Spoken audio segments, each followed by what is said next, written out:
برکاتہ۔ الحمدللہ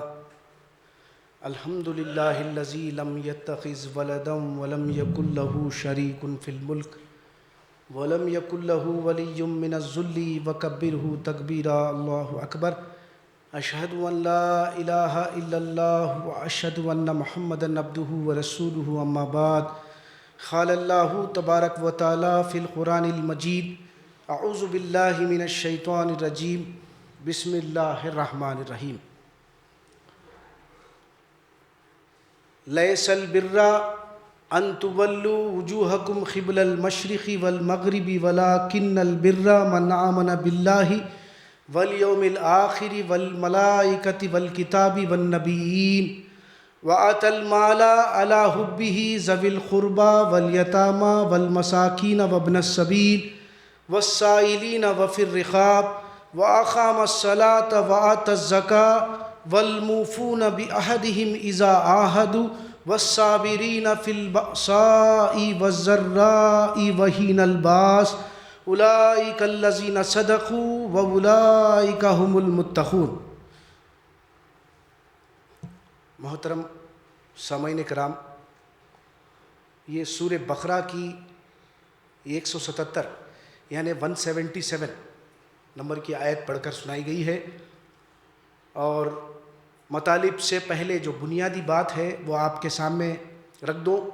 اس آیت کے حوالے سے اللہ رب العالمین دعوے ایمان میں، یعنی ہم سب اللہ پر ایمان لائے، اس کے رسولوں پر، کتابوں پر، ملائکہ پر اور آخرت پر، تو واقعی یہ دعویٰ جو ہم کر رہے ہیں اس پر ثابت قدمی عمل کے ذریعے سے دکھا رہے ہیں یا نہیں دکھا رہے؟ یعنی تمہارے دعوے ایمان میں تم سچے ہیں، اور اللہ سے حقیقی معنوں میں ڈرنے والے کون ہیں؟ تو دوزخ سے بچنے والے کون ہیں اللہ تعالیٰ وہ بتانا۔ تو اس کے مطالب یوں ہیں: نیکی یہ نہیں ہے کہ تم اپنے چہروں کو مشرق یا مغرب کی طرف کر لو، بلکہ اصلی نیکی، حقیقی نیکی یہ ہے کہ تم اللہ پر ایمان لاؤ، اور آخرت کے دن پر ایمان لاؤ، اور فرشتوں پر ایمان لاؤ، اور کتابوں پر ایمان لاؤ، اور اس کے نبیوں پر ایمان لاؤ، اور جو مال اللہ نے تم کو دیا ہے، جو محبوب ہے تم کو، تو وہ اللہ کے اس میں کیا کرو؟ یتیموں میں، مسکینوں میں، مسافروں میں خرچ کرتے ہیں۔ وہ کون ہوتے ہیں؟ جو حقیقی جو ایمان ہے، اللہ تعالیٰ کس کو بر ہے؟ حقیقی جو نیکی ہے، جو اصلی جو نیکی ہے وہ کیا ہے؟ ایمان اللہ پر، آخرت کے دن پر، ملائکہ پر، کتابوں پر اور نبیوں پر، اور یہ ایمان کے ساتھ ساتھ کیا کرتے ہیں؟ اللہ کے راستے میں مال خرچ کرتے ہیں۔ کہاں کہاں پر؟ یتیموں میں، مسکینوں میں، مسافروں میں، رشتہ داروں میں، اور مانگنے والوں میں، اور گردن چھڑانے والوں میں کیا کرتے ہیں؟ خرچ کرتے ہیں، اور نماز کو قائم کرتے ہیں، اور ساتھ ہی ساتھ زکوٰۃ کی ادائیگی کا پورا جو ہے نا اہتمام کرتے ہیں، اور جو اللہ سے عہد کیا ہے اس کو پورا کرتے ہیں۔ وَالصَّابِرِينَ فِي الْبَأْسَاءِ وَالضَّرَّاءِ وَحِينَ الْبَأْسِ، اور تنگی میں، مشکل میں، مصیبت میں اور خوشحالی میں، ہر حال میں کیا ہے؟ صبر کرتے ہیں۔ اور حالات جنگ ہے، اور حق و باطل کے جنگ میں بھی کیا کرتے ہیں؟ آزمائش ہوتی ہے، امتحان ہوتا ہے، تو اس میں جو ہے صبر کا دامن اختیار کرنے والے۔ اولئک الذین صدقوا، یہی وہ لوگ ہیں جو کون ہیں؟ سچے ہیں۔ کس پر؟ اپنے دعوے ایمان میں سچے ہیں، اور یہی لوگ متقی ہیں۔ یہی لوگ کون ہیں؟ دوزخ سے بچنے والے لوگ، یہی لوگ اللہ سے ڈرنے والے لوگ ہیں وہ رحمت۔ تو یہ آیت کے جو مطالب تھے، دیکھیے اللہ تعالیٰ کا کتنا بڑا احسان ہے۔ اللہ رب العالمین ہم کو زندگی کے ہر شعبے میں ہدایتیں جو ہے نا دیا ہے۔ انسان کو اللہ رب العالمین پیدا کرنے کے بعد اس کو صلاحیتیں بخشا ہے، سننے کی، دیکھنے کی اور سمجھنے کی۔ ان صلاحیتوں کے ذریعے سے اللہ رب العالمین کیا کرے؟ اس کے ساتھ ساتھ ہدایتیں نازل کرتے چلے گئے۔ تو سب سے جو پہلے انسان ہے، جب اللہ رب العالمین انسان کو دنیا میں بھیج رہے ہیں، ہمارے مقصد زندگی کو بھی بتا دیں۔ مقصد زندگی یہ نہیں ہے کہ صرف ہم کھاؤ پیو مزہ کرو چلے جاؤ۔ مقصد زندگی دراصل یہ دنیا ہم کو اس لیے دی گئی ہے تاکہ ہم اس دنیا کو برتے استعمال کریں، اور کر کے کیا کریں؟ الدنیا مزرعۃ الآخرہ۔ اللہ کے رسول صلی اللہ علیہ وسلم جو فرماتے ہیں یہ دنیا کیا ہے؟ آخرت کی کھیتی ہے۔ یعنی اسی دنیا کو استعمال کرتے ہوئے، اس دنیا کو برتتے ہوئے ہم کو کیا کرنا ہے؟ موت کے بعد کی ابدی زندگی کی تیاری کرنا ہے، یعنی دوزخ سے بچنے کی، مغفرت اور جنت کے مستحق بننے کی تیاری کرنا ہے۔ تو اسی مقصد کو اللہ تعالیٰ بتا رہے ہیں۔ کیا بول رہے؟ قُلْ اهْبِطُوا مِنْهَا جَمِيعًا فَإِمَّا يَأْتِيَنَّكُم مِّنِّي هُدًى فَمَن تَبِعَ هُدَايَا فَلَا خَوْفٌ عَلَيْهِمْ وَلَا هُمْ يَحْزَنُونَ وَالَّذِينَ كَفَرُوا وَكَذَّبُوا بِآيَاتِنَا أُولَٰئِكَ أَصْحَابُ النَّارِ هُمْ فِيهَا خَالِدُونَ۔ انسانوں کو دنیا میں جو ہے نا جب بھیج رہے ہیں، انسان کو ابتدا ہی سے انسانوں کی جو مقصد زندگی ہے وہ بتا دیں، لیکن اس مقصد زندگی سے کیا ہے؟ ہم الا ماشاء اللہ غافل ہیں۔ یہاں سے اتر جاؤ، تم جہاں جا رہے ہو وہ کیا ہے؟ دنیا امتحان گاہ ہے، تمہاری آزمائش ہے۔ تو وہاں پر کیا ہوگا؟ وقتاً فوقتاً میری طرف سے ہدایتیں انبیاء کی شکل میں، کتابوں کی شکل میں آتی رہے گی۔ جو میری ہدایتوں پر عمل کریں گے وہی لوگ کل آخرت میں کامیاب، ان کے لیے کسی قسم کا خوف جہنم میں جانے کا اور جنت کی نعمتوں سے محرومی کا غم نہیں ہوگا، کیونکہ ہدایتیں آ چکی ہیں۔ اب جو انکار کرے گا، جھٹلائے گا، ایک ہے سرے سے انکار، پھر ایک جھٹلانا۔ جھٹلانے سے مراد کیا ہے؟ اللہ کو ماننا، رسول کو ماننا، کتابوں کو ماننا اور آخرت کے دن کو ماننے کے بعد اس پر قائم نہیں رہنا، عمل سے کفر کرنا، یہ جھٹلانے کی تعریف میں آتا۔ تو دونوں کا انجام اللہ بتا دیں، جو انکار کرنے والے اور جھٹلانے والے، دونوں کا انجام آخرت میں جہنم کی آگ ہے جس میں وہ ہمیشہ ہمیشہ رہیں گے۔ تو اب اس اہم ترین ہدایت کو شیطان انسان کا دشمن ہے، اور ماحول ہے، رسم و رواج ہے، اور انسان کو بھی اب جو ہے نا اپنا نفس لگا ہوا ہے۔ تو اتنے خوبصورت انداز سے جو ہے نا امت جو ہے نا مسلمہ کو، یا اس سے پہلے جتنے لوگ جو لوگ ایمان لائے ہیں، ہم کو کیا کیا گیا؟ تھپک کر سلا دیا گیا۔ نزول کتاب کے مقصد سے دور رکھا گیا ہے برادر، اللہ ماشاء اللہ علماء دین اور دینی رہنما، عالم دین، حافظ قرآن، جو کتاب کا علم رکھنے والے، دعویٰ کر رہے ہیں نا بھائی ہم کتاب کے جاننے والے ہیں،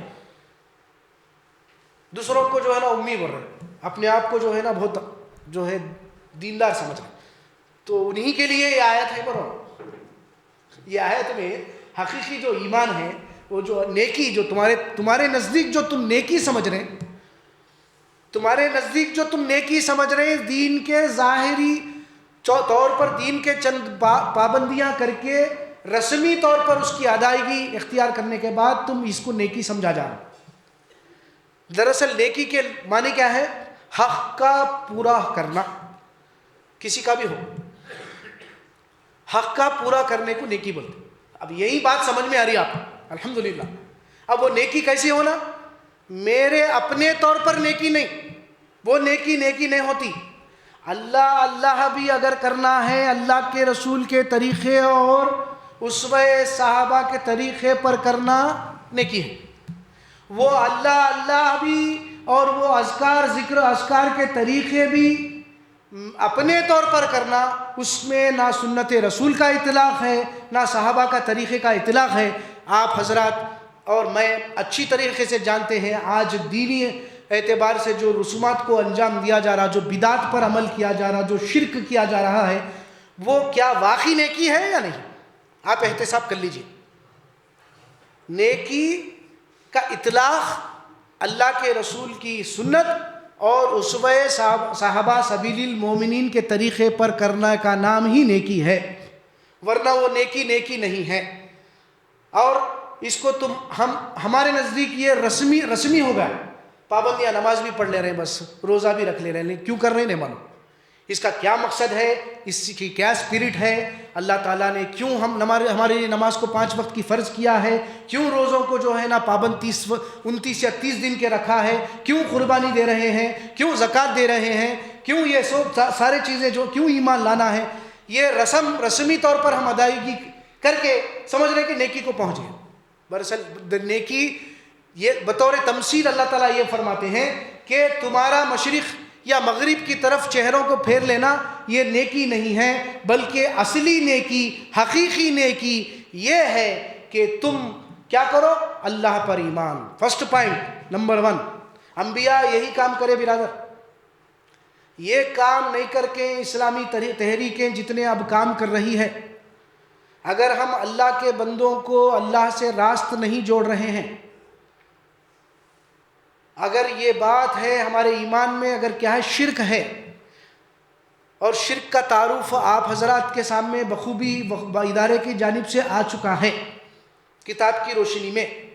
اگر ہمارا ایمان شرک سے لت پت ہے، اگر ہم نفع اور نقصان کے سلسلے میں ڈوریاں بن رہے ہیں، تعویذ لٹکا رہے ہیں، قرآن کو جسمانی امراض کے لیے شفا سمجھ رہے ہیں، اور قرآن کے ذریعے نظر لگنے کے عقیدے کے قائل ہیں، ہم نظر سے جو ہے چھٹکارا پا سکتے ہیں، یہ فلاں صورت پڑھ لو، فلاں آیت پڑھ لو، اس کو دم کر لو، اس کو مل لو، اور اس سے جو ہے نا جادو کے اثر سے چھڑا سکتے ہیں، اور شیطان جس کے اوپر وارد ہو گیا ہے، جن اس کو جو ہے نا فلاں قرآنی آیات رقیہ پڑھ کے جو ہے اس کو دور کیا جا سکتا ہے. یہ سمجھیے کہ یہ ایمان میں شرک ہے. ایسا ایمان، ایسی نیکی اللہ کو مقصود اور مطلوب نہیں ہے. اور ایسے ڈھیر سارے اگر لاکھوں کام ہم نیک اعمال اگر انجام بھی دے لیں گے اللہ کے راستے میں، کروڑوں روپیہ بھی مال خرچ کر دیں گے، کتنا بھی سوشل ویلفیئر کا کام کر لیں گے، کتنے بھی ثواب و فضائل کے باتیں لوگوں کے سامنے بتا دیں گے،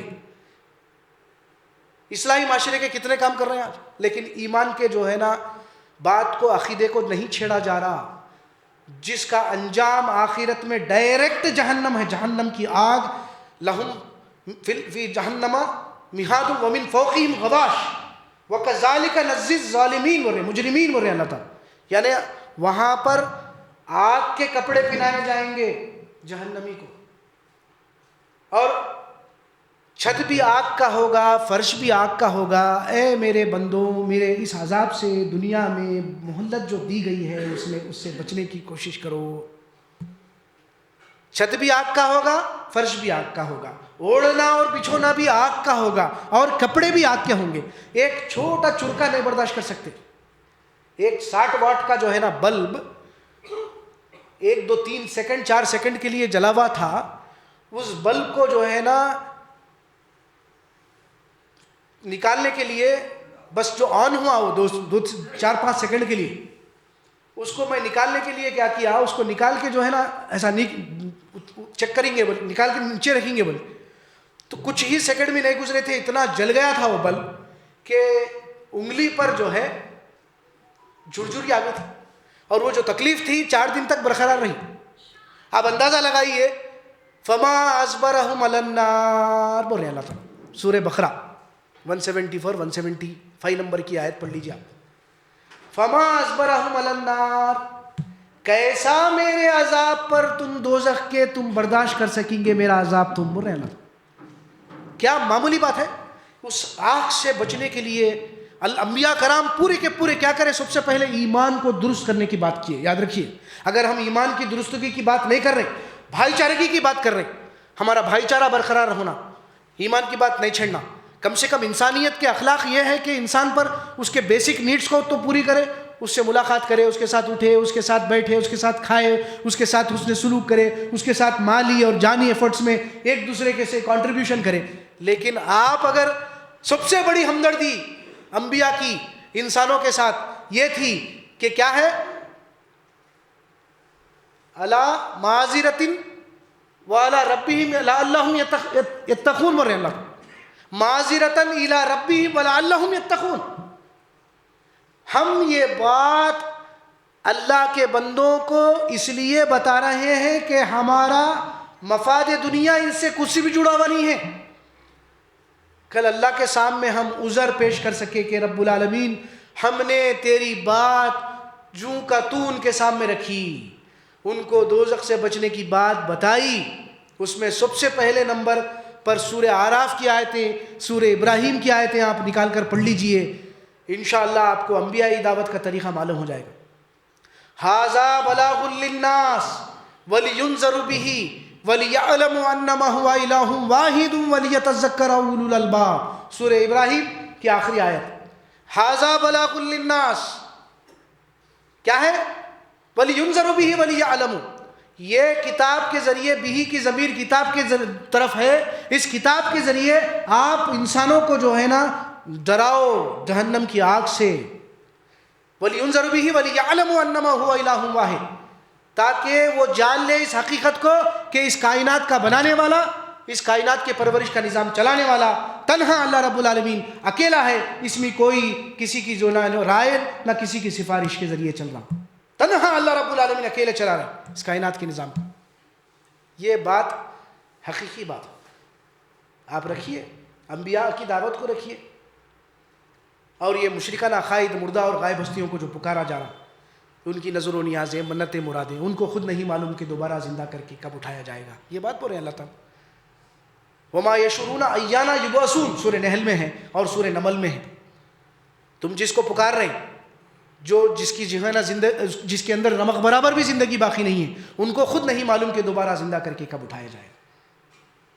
پھر اللہ فرما رہے ہیں کہ سورہ فاطر کی آیتیں ہیں 13 اور 14 نمبر کی آیت پڑھی آپ. وما یملکون من خطمیر، ان کے اندر کیا ہے؟ وہ کھجور کے گٹلی کے پرکھے کے برابر کے بھی مالک نہیں ہے وہ جس کو تم پکار رہے ہیں. ان تدعوہم لا یسمعوا دعاءکم ولو سمعوا ما استجابوا لکم ویوم القیامۃ یکفرون بشرککم ولا ینبئک مثل خبیر. جس کو تم پکار رہے ہیں پکار دیکھو، اگر وہ تمہاری پکاروں کو سنتے ہیں، ولو عرض جیسا تم سمجھ رہے کہ سنتے ہیں، اگر سن بھی لے تو تمہاری کوئی فریاد رسی، تمہاری جو ہے نا کوئی بگاڑ کو دور نہیں کر سکتے، بلکہ قیامت کے دن تمہارے شرک کا، تمہاری نظر و نیازوں کا، تمہاری منت مرادوں کا انکار کر دیں گے. اتنی کھلی وضاحت کے بعد بھی آج اللہ ماشاء اللہ جو ہے نا مسلمان جو 50% طبقہ کہاں جا رہا؟ یہ بات اٹھانا نہیں اٹھانا، بولنا نہیں بولنا.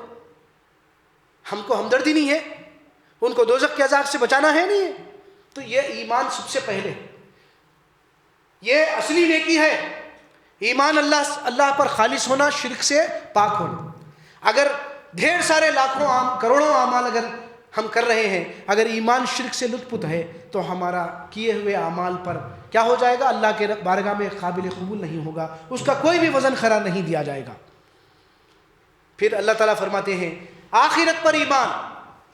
آپ بولیے، یہ قرآن مجید کی آیت پڑھنے کے بعد آج ہی میں یہ خیال میرے ذہن میں پیدا ہوا ہے کہ ہمارا اللہ ماشاء اللہ آخرت پر یقین نہیں ہے. آخرت پر ایمان یہ ہے کہ لہا ما کسبت وعلیہا ما اکتسبت، یعنی اللہ کا وہ اٹل قانون، اللہ نے قانون عذاب اور قانون سزا اور قانون جزا کا جو بنایا ہے، جیسی کرنی ویسی بھرنی. آخرت پر ایمان کے معنی کیا ہے؟ جیسی کرنی ویسی بھرنی کا قانون ہے اللہ کا. جیسی کرنی ویسی کرنی کے معنی جو فکر ہے، جو عمل ہے، جیسے تم کرے ہیں اس کا بدلہ تم کو ویسا ہی ملے گا. اس کا کیا ہے؟ اس کے لیے کیا کرنا پڑے گا؟ جیسی کرنی ویسی کرنی، جیسا کرنی ویسی بھرنی کا پر جو ہے نا، ساتھ ہی ساتھ فوراً جو ہے گناہ پر سچی توبہ اور عقائد اور اعمال کی اصلاح کرنا پڑے گا. یہ ہے یقین آخرت. کیا آپ اور میرے اندر یہ ہے یہ کیفیت؟ یقین آخرت کی کیفیت. نسبتوں سے چلے جائے گا معاملہ. اب آئیے ان چیزوں کی طرف.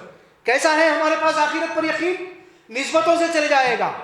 ہم فلاں خاندان کی اولاد ہے، فلاں انبیاء کی نسل سے ہے، ہم اللہ کے چہیتے ہیں، جہنم کی آگ ہم کو ہرگز نہیں چھوئے گی، چھوئے گی بھی تو چند دن جائیں گے، جل کر نکلیں گے، پھر جو ہے نا جنت میں جائیں گے کا تصور. فلاں جو ہے نا لوگ بچا لیں گے، کم سے کم کیا ہے آخر میں اللہ کے رسول کوئی نہ کوئی بچائے، لیکن اللہ کے رسول ہم کو دوزخ میں آگ میں ہاتھ ڈال کر نکالیں گے کا تصور. تو اس کا مطلب یہ ہے، یہ اگر عقیدہ آ گیا ہے تو ہمارا ایمان بالآخرت کی نفی ہے. ہم کو یقین نہیں ہے آخرت پر. یہ خاص بات ذہن میں بٹھائیے. کل آخرت میں کوئی نہیں بچا سکتے برادر. اللہ کے رسول کی بات قرآن کے خلاف نہیں ہو سکتی. اللہ کے رسول خود سورہ شورى 214 نمبر کی آیت کی روشنی میں وانذر عشیرتک الاقربین، اپنے رشتہ داروں کو آخرت کے عذاب سے ڈراؤ.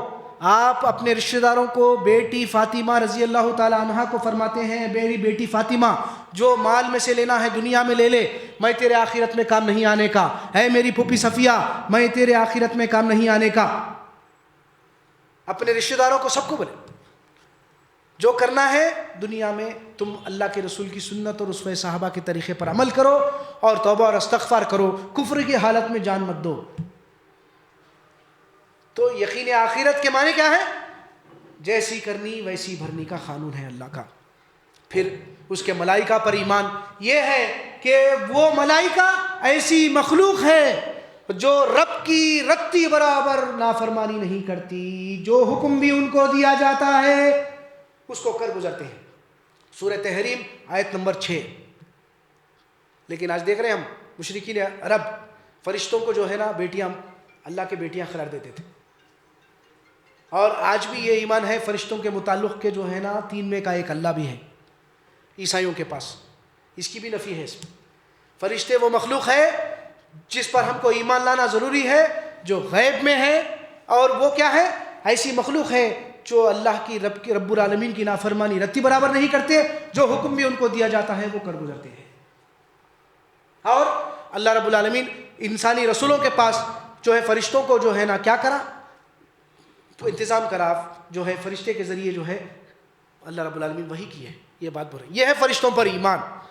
تو پھر اس کے بعد کتابوں پر ایمان ہے، لیکن کتاب کے نزول کتاب کو سے ہم واقف نہیں ہیں. جیسے ابھی میں نے کہا آپ سے کتاب کو چھو کر اس کو جو ہے نا ہم تعویذ بنا لے رہے ہیں اور اس کو اس کی آیتوں کا جو ہے نا استعمال غلط کر رہے ہیں. دکان کے پاس مکان کے پاس دکانی افتتاح مکانی افتتاح کے پاس جو ہے نا ایصال ثواب کے لیے قرآن کو پڑھا جا رہا. تو پھر کیا واقعی ہمارا کتاب پر ایمان ہے؟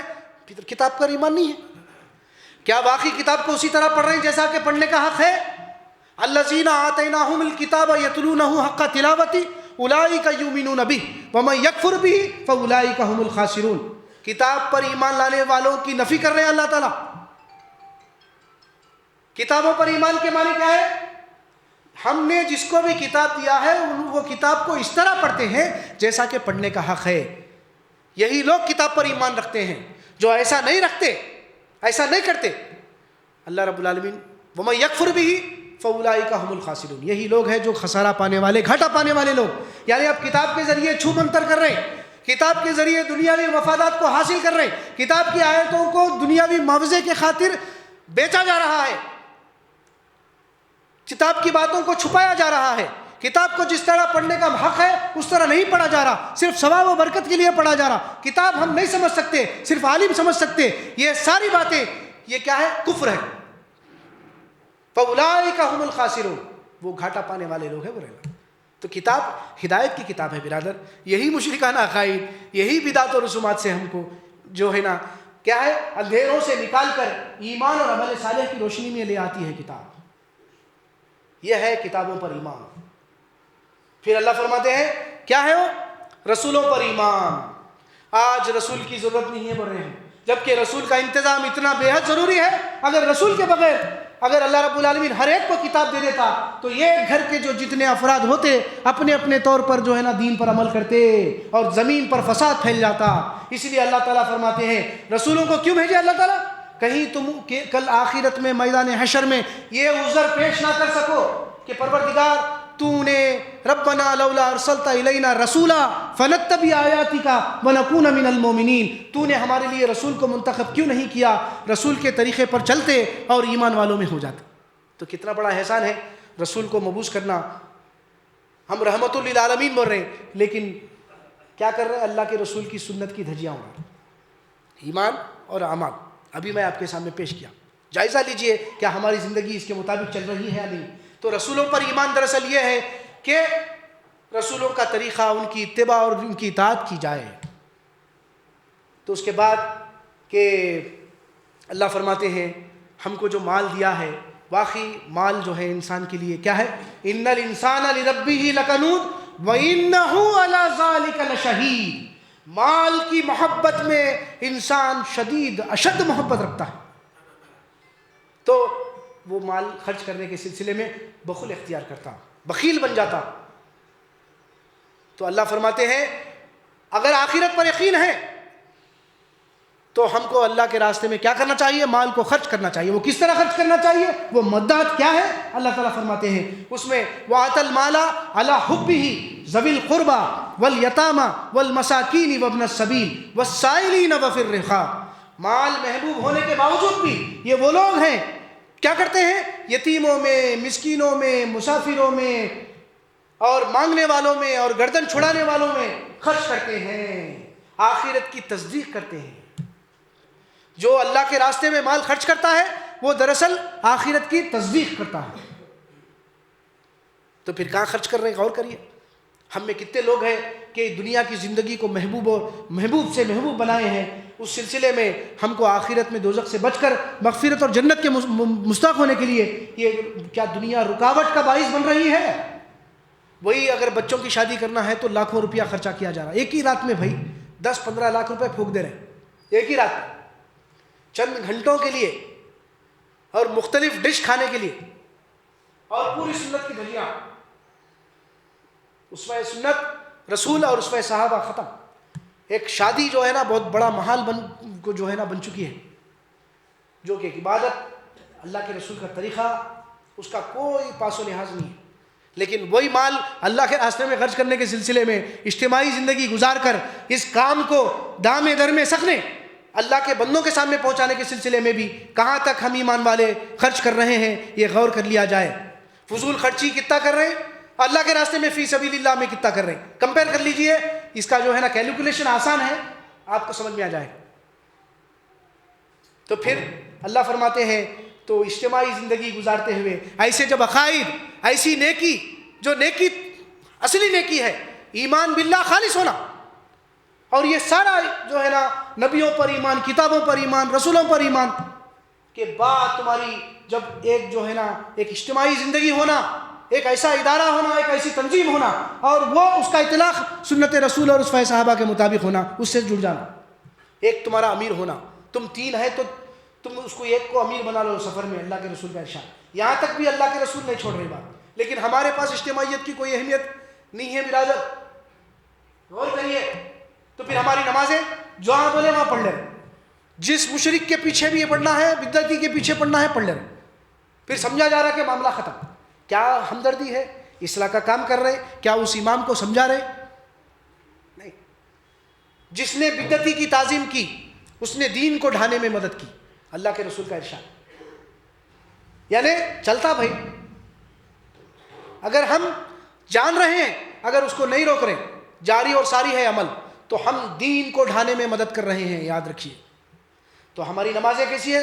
ایسے لوگ جو ایمان میں سچے ہیں اور متقی ہیں، اللہ سے ڈرنے والے، عذاب سے بچنے والوں کی کیفیت یہ ہوتی ہے کہ وہ اجتماعی نظم کے ذریعے نماز کو قائم کرتے ہیں اور زکوٰۃ کی ادائیگی اختیار کرتے ہیں. تو کتنے حضرات ہیں یہاں پر ادارے میں، اپنے گریبانوں میں جھانکیے، اور صدقے، فطرے، یہ معاملے الگ ہے. تم جو باہر کر رہے ہو وہ تمہاری آخرت میں نیکی اور اضافہ، واللہ یضاعف لمن یشاء بول رہے اللہ تعالیٰ.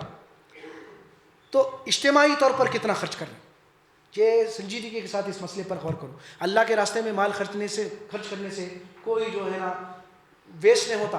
مثل الذین ينفقون اموالهم فی سبیل اللہ کمثل حبۃ انبتت سبع سنابل 100 حبہ.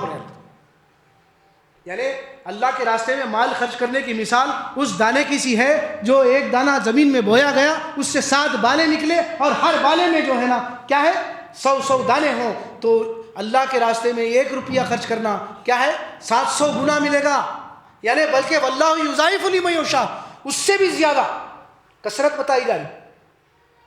تو سنجیدگی کا ساتھ اس مسئلے پر غور کریے، اپنے مال کو اللہ کے راستے میں خرچ کریے، اور جو عہد اللہ کے ساتھ کیے ہیں سب سے بڑا عہد ایمان کو شرک سے جو ہے نا پاک رکھیے، اور اللہ کی اس بات کو دامے در میں سکنے اللہ کے بندوں کے سامنے پہنچائیے، اور کوئی عہد بندوں کے بھی جو ہے نا مت توڑیے. اور پھر ایسے حالات جب اس پر تم قائم ہوگے، ان حالات پر تم قائم رہو گے، تم پر آزمائش آئے گی، ہلا دیے جاؤ گے، حتیٰ کہ رسول چیخ اٹھے گا کہ اللہ کی مدد کب آئے گی، القریب اللہ کی مدد آنے والی ہے۔ تو ایسے حالات جب آتے ہیں مشکل کے، تنگی کے، تو وہ لوگ کیا کرتے ہیں؟ حق و باطل کی جنگ میں صبر کرتے ہیں، صبر کا دامن نہیں چھوڑتے، کیونکہ آخرت و مقصود اور مطلوب ہے۔ انا للہ و انا الیہ راجعون، یقیناً ہم اللہ ہی کے ملک ہیں اور اسی کی طرف لوٹ کر جانے والے ہیں کی کیفیت ہونا چاہیے۔ صبر کرتے ہیں۔ اولئک الذین صدقوا واولئک هم المتقون، یہی وہ لوگ ہیں جو اپنے دعوے ایمان میں سچے ہیں اور نیکی پر نیکی کرتے چلے جا رہے ہیں۔ تصور یہ ہے کہ ہمارا عمل قبول ہو گیا اور ہم جو ہے نا بس مطمئن ہیں، لیکن یہ کیفیت صحابہ کی نہیں تھی برادر۔ ہمیشہ ہر سیکنڈ، ہر لمحہ اپنے نفس کا جائزہ لیتے اور اس آخرت کی فکر دامنگیر تھی۔ یہ کیفیت ہونا چاہیے۔ تتجافى جنوبهم عن المجازی یدعون ربهم خوفا وطمعا ومما رزقناهم ينفقون، ان کے جنوب، ان کے پیٹیں بستروں سے الگ ہوتی ہے اور وہ جو ہے اپنے رب سے امید اور خوف سے پکارتے ہیں، ڈرتے ہیں اس عذاب سے کہ پروردگار یہ عذاب سے ہم کو پھیر دے، یہ عذاب بے شک جان کا لاگو ہے، چپک جانے والا عذاب ہے۔ اس لیے ہم سب سے پہلے یہ گھر جائیے، سورہ بقرہ کی 177 نمبر کی آیت نکال کر پڑھیے ایک بار، اور ہماری زندگیوں کا جائزہ لیں کہ واقعی ہم حقیقت میں اللہ کے عذاب سے بچنے کی کوشش کر رہے ہیں یا نہیں۔ ہمارے لیے دنیا محبوب اور جو ہے نا محبوب ترین بنتے جا رہی ہے۔ بارک اللہ لی ولکم فی القرآن العظیم ونفعنی وإیاکم بالآیات والذکر الحکیم۔ الحمد للہ رب العالمین۔